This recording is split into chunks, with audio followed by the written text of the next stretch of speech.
Divorce in the Black. Now, Divorce in the Black is, like I've already said, the brand new Tyler Perry film on Amazon Prime. I had no plans on reviewing this until I went, wait, I did not watch his Netflix film. So, this one's all about Ava, played by Megan Good. A young banker is devastated when her husband named Dallas abandons.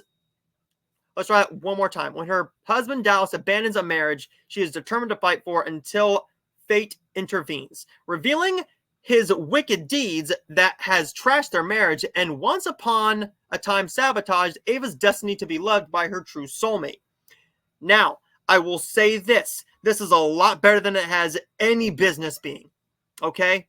This is a lot better than it has any business being. There's no way that this film should have been this entertaining.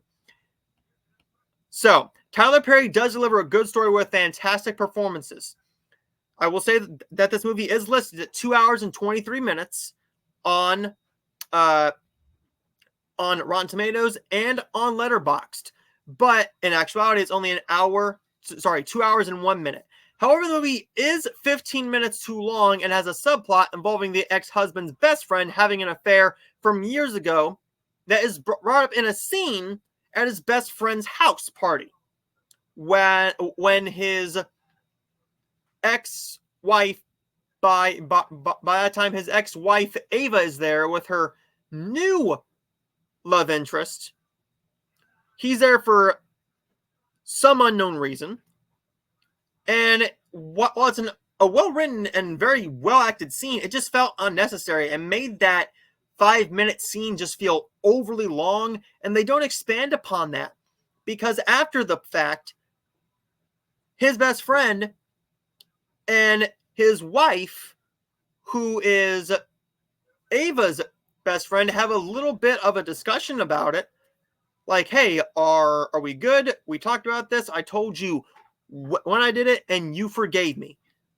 And she says, I just can't say we're good. That's all we get of it. We don't get any more discussion about it. So, we could have had that scene expanded upon throughout the film and made it be like, hey, if you don't help me with Ava, I can tell your wife about this secret. The issue is she already knows, but he doesn't want to start that trouble again. Whatever. The ending is very, very quick, and when it does show our lead woman as a strong female lead, it's just a little too quick with very little real fight. We don't get our new love interest coming in to fight the ex-husband as we do in usual films like this, which felt refreshing and new. However, it didn't give us enough action to really care about this scene. While you do care about Ava as a character because you feel bad for her, you hear what she's been through. You see how it's affected her mom and her dad and her friendship and everything. You feel bad for her. The ending scene, the very ending scene involving a hospital, when they're in a hospital, could have been completely cut out or rewritten because it teases the possibility of a sequel. And there's not enough story here. Unless they do like a family versus family revenge film. A subplot that isn't resolved or necessary for the film. With the ex-wife, but also the ending could have been cut out. There's also a sex scene in this film, and while the characters do have very good chemistry, the scene felt too short, while other scenes could have been cut by a few seconds or entirely. These performances really elevate this screenplay, particularly Megan Good. Megan Good delivers the best performance in this entire film, and they give their all to these performances, but Megan especially. But again, the story becomes too long. By about the last 30-minute mark, the movie really starts to hurt itself. And if we tighten that up a little bit and stopped going the obsessive boyfriend lifetime movie route, it would have been fine.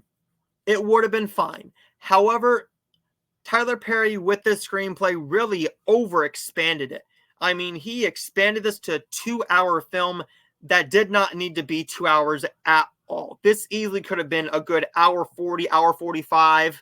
I think back to something like an Acrimony, which I think was only an hour and 40 minutes. Perfect runtime, still enjoyable. But overall, I'm not saying that this is a bad film. I enjoyed this for what it was. I think it's a good, solid little movie.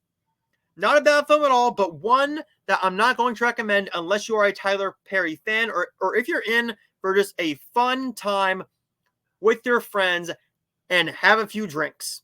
This is the type of film you need to do that with. If you're looking for a film like that, go for it. But if you're actually a fan of the Tyler Perry dramas, like an Acrimony or his Netflix one that just came out this year that I haven't seen, but I will be watching probably this weekend or next week because I'm interested now. I think it's a good little film, and I was very surprised at how much I enjoyed this overall. Not a great film, but definitely a good little film here. And I'm going to give this one a 3 out of 5. On my grading scale, I'm going to give this a C. I think it's good. I think it's a good film, not great, right down the middle. I think I had a better time with this than I did with Despicable Me 4.